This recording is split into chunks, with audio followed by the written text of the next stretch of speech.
Hello বন্ধুরা, ভাবছো বিয়েবাড়ির কেন গেট দেখাচ্ছি? হ্যাঁ, যার তত্ত্ব সাজানোর ভিডিও দেখেছিলে, মানে আমাদের পিত্তিকেরই বিয়ে হয়েছিল। আর আমরা গেছিলাম বরযাত্রী। আমরা একটু লেট করে যাওয়াতে পিত্তিক কিন্তু আগেই চলে গেছে। আর আমরা গিয়ে দেখি পিত্তিকবাবু এখন শুভদৃষ্টির জন্য ওয়েট করছে, মানে বউয়ের জন্য ওয়েট করছে। আর আমরাও গিয়ে দেখলাম বউও পিড়ি করে নামাচ্ছে। ব্যাস, আমরা শুভদৃষ্টির সাক্ষী রইলাম। আর বিয়েবাড়ির চারদিকটা তোমাদের দেখাচ্ছি। অ্যাম্বিয়েন্সটা কিন্তু খুব সুন্দর ছিল। আর এই দেখো বউ ও 7 পাক ঘুরছে, পিত্তিকবাবু 7 পাক ঘুরছে কিন্তু বউ। আর আমাদের এই মিষ্টি বউটি চুপ করে পান পাতা মুখে দিয়ে অপেক্ষায় রয়েছে বরের মুখটা কখন দেখবে। তো এইভাবেই কিন্তু ওদের 7 পাক ঘোরার সাক্ষী রইলাম আমরা কিন্তু খুব মজা করেছিলাম ওদের বরযাত্রীতে গিয়ে। আর পিত্তিকও লজ্জা পাচ্ছে, দেখতে পাচ্ছ। আর আমরাও সবাইও অনেক দূর থেকে দাঁড়িয়ে আছি আর দেখছি শুভদৃষ্টি।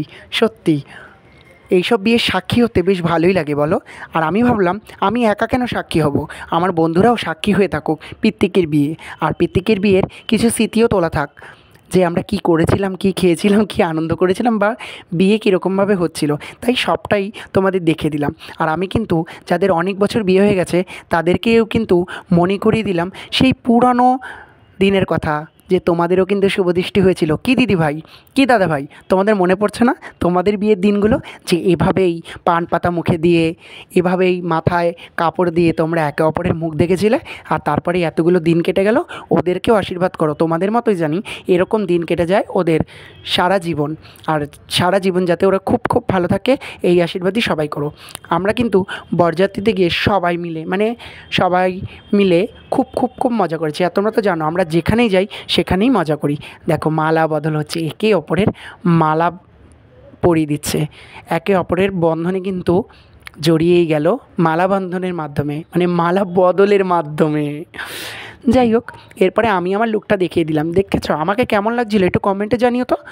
আমি কিন্তু হলুদ পাঞ্জাবি আর সঙ্গে নীল ধুতি পরেছিলাম। কেমন লাগছে এটা একটু জানিও। আমি কিন্তু মুখে মেকআপ করিনি, বলো না মুখে মেকআপ করে ফর্সা লাগছে।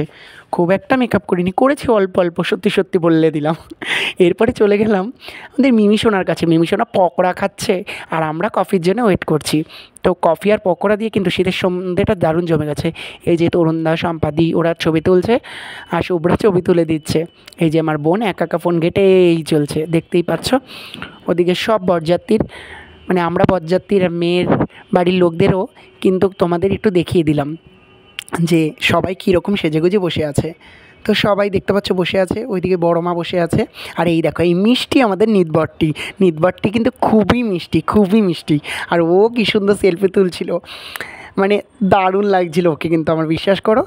এই যে বিয়ে প্রায় কমপ্লিট, এবার বড় বউ ছবি তুলতে যাবে, সবাই মিলে কিন্তু ছবি তুলছে। আর আমি টুক করে পেছন দিয়ে ভিডিও করে নিলাম। দেখো দুজনকে কি দারুণ লাগছে, সত্যি আমার কিন্তু হেভি লাগছে ওদের দুজনকে দেখে। আর ওই দেখো পুচকেটে কফি খাচ্ছে। এরপর চলে গেলাম আমরা খেতে। প্রথমেই চলে আসলো ফিশ ফ্রাই, সঙ্গে সস না হলে জমেই না। তারপরে রাধাবল্লভী আমার ফেভারিট, সঙ্গে চানা মশলা। তো খাওয়াটা কিন্তু বেশ জমেই গেছিলো শীতের রাতে। তারপরে ভাত, মাছ, মাংস, ফ্রাইড রাইস সবটাই কিন্তু দারুণ হয়েছিল।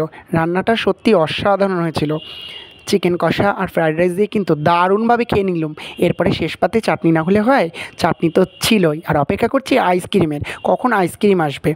চলে আসলো আইসক্রিম।